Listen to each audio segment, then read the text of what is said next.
ಸ್ನೇಹಿತರೆ ನಮಸ್ಕಾರ. ನಾನು ನಿಮ್ಮ ಆರಾಮದನ್. ಎಲ್ಲರೂ ಹೇಗಿದ್ದೀರಾ ಫ್ರೆಂಡ್ಸ್? ಎಲ್ಲರೂ ಚೆನ್ನಾಗಿದ್ದೀರಾ ಅನ್ಕೊಳ್ತೇನೆ. ಮತ್ತೆ ಸುಮಾರು ದಿನದಿಂದ ಹರಿದಾಡ್ತಿರುವಂತಹ ವಿಷಯ ಏನಂದ್ರೆ, ದೀಪಾವಳಿ ಗಿಫ್ಟ್ ಅನ್ನ ಪ್ರಿಯಾಂಕಾ ಖರ್ಗೆ ಅವರು ಕೊಡ್ತಾ ಇದ್ದಾರೆ ಅಂತ ಹೇಳ್ಬಿಟ್ಟು. ಯಾಕಂದ್ರೆ ಎಲ್ಲ ನ್ಯೂಸ್ ಚಾನೆಲ್ ಆಗ್ಬೋದು, ಎಲ್ಲ ನ್ಯೂಸ್ ಪೇಪರ್ಗಳಲ್ಲಾಗ್ಬೋದು, ಈ ನಮ್ಮ ಈ ಸ್ವತ್ತು ಗ್ರಾಮೀಣ ಭಾಗದಲ್ಲಿ ಏನು ಈ ಸ್ವತ್ತು ಅನೌನ್ಸ್ ಆಗಿಲ್ಲ, ಅದ್ರ ಬಗ್ಗೆನೇನೆ ಎಲ್ಲರೂ ಮಾತಾಡ್ತಾ ಇದ್ದಾರೆ ಫ್ರೆಂಡ್ಸ್. ಹೌದು, ಖಂಡಿತ ಇದು ನಿಜನೇನೆ.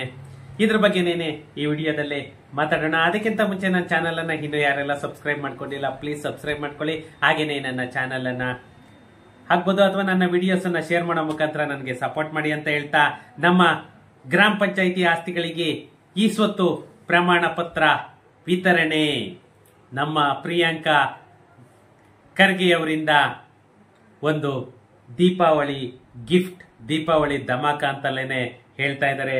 ಯಾಕಂತಂದ್ರೆ ದೀಪಾವಳಿ ನಂತರ ಎಲ್ಲ ಗ್ರಾಮ ಪಂಚಾಯಿತಿ ಮತ್ತೆ ಎಲ್ಲ ಆಸ್ತಿಗಳ ಡಿಜಿಟಲ್ ಆಸ್ತಿ ಪ್ರಮಾಣ ಪತ್ರ ವಿತರಣೆ ಮಾಡೋದಕ್ಕೆ ನಮ್ಮ ರಾಜ್ಯ ಸರ್ಕಾರ ಎಲ್ಲ ರೀತಿಯ ಸಿದ್ಧತೆಯನ್ನ ಮಾಡ್ಕೊಳ್ತಾ ಇದೆ ಅಂತ ಹೇಳ್ಬಿಟ್ಟು ನಮ್ಮ ಪ್ರಿಯಾಂಕಾ ಖರ್ಗೆ ಅವರು ಹೇಳ್ತಾ ಇದ್ದಾರೆ. ಇದಕ್ಕಾಗಿನೇನೆ ಹೊಸ ನಿಯಮಗಳನ್ನು ಕೂಡ ಅಂತಿಮಗೊಳಿಸಲಾಗಿದ್ದು, ಈ ಮಹತ್ವದ ಯೋಜನೆಗೆ ಸಂಬಂಧಿಸಿದಂತೆ ನಾವು ಈ ವಿಡಿಯೋದಲ್ಲಿ ಸಂಪೂರ್ಣವಾಗಿ ತಿಳ್ಕೊಳ್ಳೋಣ. ನಮ್ಮ ರಾಜ್ಯದಾದ್ಯಂತ ನಮ್ಮ ಗ್ರಾಮ ಪಂಚಾಯಿತಿ ವ್ಯಾಪ್ತಿಯಲ್ಲಿರುವಂತಹ ಪ್ರತಿಯೊಂದು ಆಸ್ತಿಗೂ ಕೂಡ ಈ ಸ್ವತ್ತನ್ನ ವಿತರಿಸೋದಕ್ಕೆ ನಮ್ಮ ಸರ್ಕಾರ ಸಿದ್ಧವಾಗಿದೆ ಅಂತ ಹೇಳ್ತಾ ಇದ್ದಾರೆ.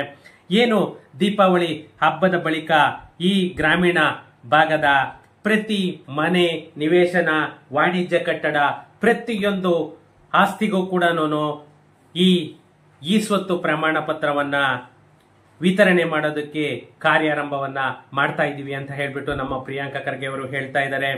ಯಾಕಂತಂದ್ರೆ ಈ ನಮ್ಮ ಗ್ರಾಮೀಣಾಭಿವೃದ್ಧಿ ಮತ್ತೆ ಪಂಚಾಯತ್ ರಾಜ್ ಇಲಾಖೆ ರಚಿಸಿರುವಂತಹ ನೂತನ ಈ ಸ್ವತ್ತು ನಿಯಮಾವಳಿಯನ್ನ ಪ್ರಸ್ತುತ ಸಚಿವಾಲಯದ ಅನುಮೋದನೆಯ ಅಂತಿಮ ಹಂತದಲ್ಲಿದೆ ಅಂತ ಹೇಳ್ತಾ ಇದ್ದಾರೆ. ಇದು ಶೀಘ್ರದಲ್ಲಿನೇ ಜಾರಿ ಮಾಡ್ತೀವಿ ಅಂತ ಕೂಡ ಹೇಳ್ತಾ ಇದ್ದಾರೆ. ಎಲ್ಲಾ ರೀತಿಯ ಗೊಂದಲಗಳಿಗೆ ತೆರೆ ಮತ್ತೆ ಕಾನೂನಾತ್ಮಕ ದಾಖಲೆಯನ್ನ ನಾವು ವಿತರಣೆ ಮಾಡ್ತಾ ಇದ್ದೀವಿ ಅಂತ ಹೇಳ್ಬಿಟ್ಟು ಹೇಳ್ತಿರೋದು. ಯಾಕಂದ್ರೆ ಈವರೆಗೆ ಏನು ಗ್ರಾಮೀಣ ಪ್ರದೇಶಗಳಲ್ಲಿ ಆಸ್ತಿ ಮತ್ತೆ ನಿವೇಶನಗಳಾಗ್ಬೋದು ಅಥವಾ ಯಾವುದೇ ಒಂದು ಪ್ರಾಪರ್ಟಿಗಳಾಗ್ಬೋದು ಖರೀದಿಸಲಾಗ್ಬೋದು ಅಥವಾ ಮಾರಾಟ ಮಾಡೋದಕ್ಕೆ ಆಗ್ಬೋದು, ಒಂದು ಸ್ಪಷ್ಟವಾಗಿರುವಂತಹ ದಾಖಲೆಗಳಿಲ್ಲದಿರೋದು ಸುಮಾರು ತೊಂದರೆಗಳನ್ನ ಮತ್ತೆ ಸಮಸ್ಯೆಗಳನ್ನ ಸೃಷ್ಟಿ ಮಾಡಿತ್ತು ಅಂತಲೇನೆ ಹೇಳ್ಬೇಕು. ಯಾಕಂತಂದ್ರೆ ಒಂದು ಮಾರಾಟ ಮಾಡೋದಕ್ಕಾಗ್ಬೋದು ಅಥವಾ ಒಂದು ಖರೀದಿ ಮಾಡೋದಕ್ಕಾಗ್ಬೋದು, ಎಲ್ಲದಕ್ಕೂ ಒಂದು ಸಮಸ್ಯೆ ಅನ್ನೋದು ಇರೋದು. ಇದೆಲ್ಲದಕ್ಕೂ ಕೂಡ ಇವಾಗ ಒಂದು ಫುಲ್ ಸ್ಟಾಪ್ ಇಡಬೇಕು ಅಂತ ಹೇಳ್ಬಿಟ್ಟು ನಮ್ಮ ಕರ್ನಾಟಕ ಸರ್ಕಾರ ಈ ಖಾತೆ ಒಂದು ಕಾನ್ಸೆಪ್ಟ್ ಅನ್ನ ತಗೊಂಡ್ ಬಂತು. ಈ ಖಾತೆ ಯಾವುದಕ್ಕಿಲ್ವೋ ಅಂತಹ ಮನೆಗಳಿಗೆ ನಿರ್ಮಾಣಕ್ಕೂ ಕೂಡ ಅನುಮತಿ ಕೊಡಬಾರ್ದು, ಮತ್ತೆ ಒಂದು ಬ್ಯಾಂಕ್ ಸಾಲ ಕೂಡ ಕೊಡಬಾರ್ದು ಅಂತ ಹೇಳ್ಬಿಟ್ಟು ಎಲ್ಲ ರೀತಿಯಲ್ಲೂ ಕೂಡ ಒಂದು ಸೂಚನೆಯನ್ನು ಕೂಡ ಕೊಟ್ಟಿತ್ತು. ಯಾಕಂತಂದ್ರೆ ಸುಮಾರು ನಮ್ಮ ಕರ್ನಾಟಕ ರಾಜ್ಯದಲ್ಲಿ 1.5 ಕೋಟಿ ಆಸ್ತಿಗಳು ಡಿಜಿಟಲೀಕರಣ ಆಗಬೇಕು. ಯಾಕಂತಂದ್ರೆ ಸುಮಾರು ಬೆಂಗಳೂರಲ್ಲೇನೆ 20 ರಿಂದ 25 ಲಕ್ಷ ಪ್ರಾಪರ್ಟಿಗಳಿದೆ. ಮತ್ತೆ ಗ್ರಾಮೀಣ ಭಾಗದಲ್ಲಿ ಸುಮಾರು 1.25 ಕೋಟಿಯಷ್ಟು ಪ್ರಾಪರ್ಟಿಗಳಿಗೆ ಇನ್ನೂ ಕೂಡ ಈ ಆಸ್ತಿ ಆಗ್ಬೇಕಾಗಿದೆ. ಯಾಕಂತಂದ್ರೆ ಏನಿದ್ರು ಇವರು ಬರೀ ಪುರಸಭೆ, ನಗರಸಭೆ ಅಂತ ಮಾತ್ರಲೇನೆ ಅನೌನ್ಸ್ ಮಾಡಿದ್ರು. ಆದ್ರೆ ರೂರಲ್ ಏನು ರೆವೆನ್ಯೂ ಇದೆ, ಆ ರೆವೆನ್ಯೂನಲ್ಲಿ ಇವರು ಯಾವುದೇ ತರಹದ ಒಂದು ಕಾನ್ಸೆಪ್ಟ್ ಅನ್ನ ತಗೊಂಡ್ ಬರಲಿಲ್ಲ. ಯಾಕಂತಂದ್ರೆ ಈ ಯೋಜನೆಯ ಯಶಸ್ವಿ ಅನುಷ್ಠಾನದಿಂದ ಪ್ರತಿಯೊಂದು ಮನೆ ಮತ್ತೆ ನಿವೇಶನಕ್ಕೆ ಡಿಜಿಟಲ್ ದಾಖಲೆಯನ್ನ ದೊರಕಿಸುವಂತಹ ಕ್ರಮವನ್ನ ನಾವು ಮಾಡ್ತಾ ಇದ್ದೀವಿ.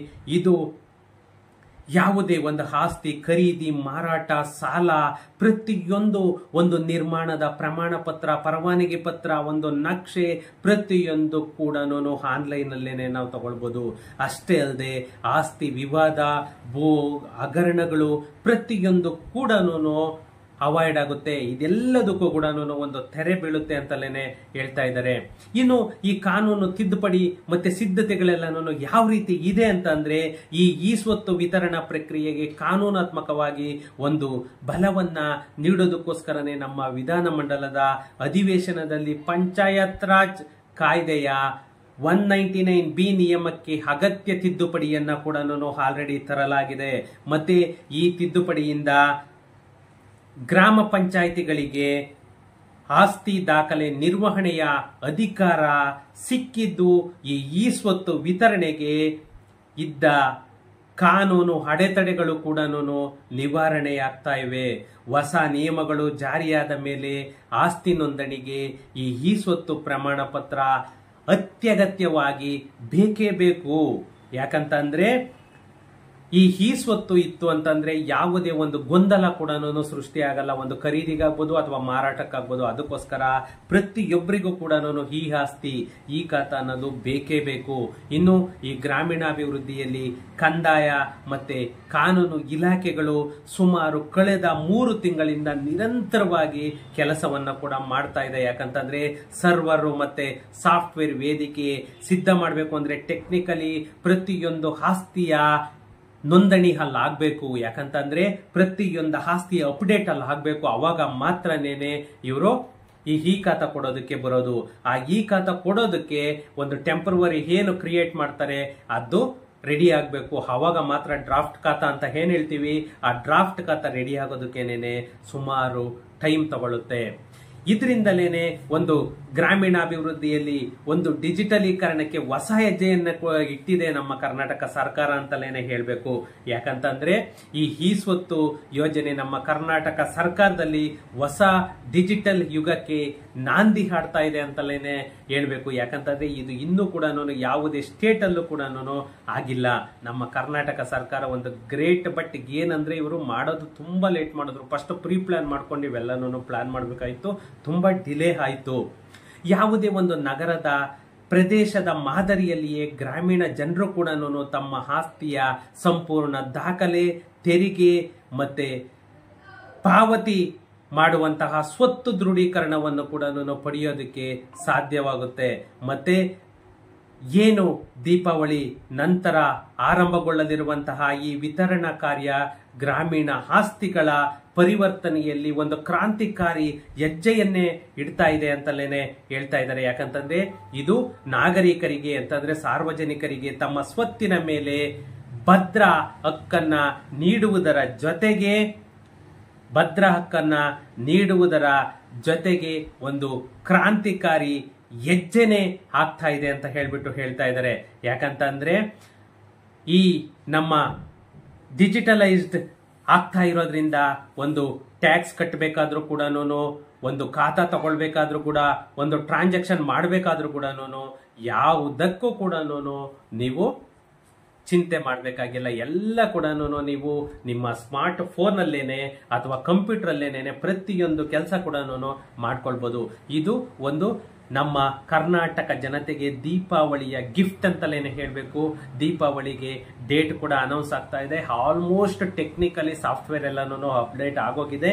ಇನ್ನೇನಿದ್ರು ಕೂಡ ಸರ್ಕ್ಯುಲರ್ ಇಶ್ಯೂ ಮಾಡಬೇಕು, ದೀಪಾವಳಿಗೆ ಡೇಟ್ ಅನೌನ್ಸ್ ಮಾಡಬೇಕು. ಇವೆರಡೇನೇನೆ ಪೆಂಡಿಂಗ್ ಇರೋದು. ಯಾಕಂತಂದ್ರೆ ಈ ಖಾತಾ ಮಾಡೋದಕ್ಕೆ ಎಲ್ಲಾ ರೀತಿಯಲ್ಲೂ ಕೂಡ ಒಂದು ವ್ಯವಸ್ಥೆ ಸಿದ್ಧವಾಗಿದೆ. ಇದು ದೀಪಾವಳಿಗೆ ನಮ್ಮ ಕರ್ನಾಟಕ ಸರ್ಕಾರ ಮತ್ತೆ ಪಂಚಾಯತ್ ರಾಜ್ ಸಚಿವರಾದಂತಹ ಪ್ರಿಯಾಂಕ ಖರ್ಗೆಯಿಂದ ಕೊಡ್ತಾ ಇರುವಂತಹ ಗಿಫ್ಟ್ ಅಂತಲೇನೆ ಹೇಳಬೇಕು. ಇದು ಒಂದು ಅಫಿಷಿಯಲ್ ಡೇಟ್ ಮತ್ತೆ ಆದೇಶ ಬಂದ ತಕ್ಷಣನೇನೆ ನಾನು ಆದೇಶದ ಕಾಪಿ ಕೂಡ ಹಾಕ್ತೀನಿ. ಯಾಕಂದ್ರೆ ಇನ್ನೂ ಆದೇಶ ಆಗಿಲ್ಲ, ಡೇಟು ಅನೌನ್ಸ್ ಆಗಿಲ್ಲ. ಆದ ತಕ್ಷಣ ನಾನು ನಿಮ್ಮ ಗಮನಕ್ಕೆ ತಗೊಂಡು ಬರ್ತೀನಿ. ಓಕೆ ಫ್ರೆಂಡ್ಸ್, ಏನಾದ್ರೂ ಇತ್ತು ಅಂದ್ರೆ ನನಗೆ ಕಮೆಂಟ್ ಮಾಡಿ. ಸಿಗೋಣ ನೆಕ್ಸ್ಟ್ ವಿಡಿಯೋದಲ್ಲಿ. Thank you.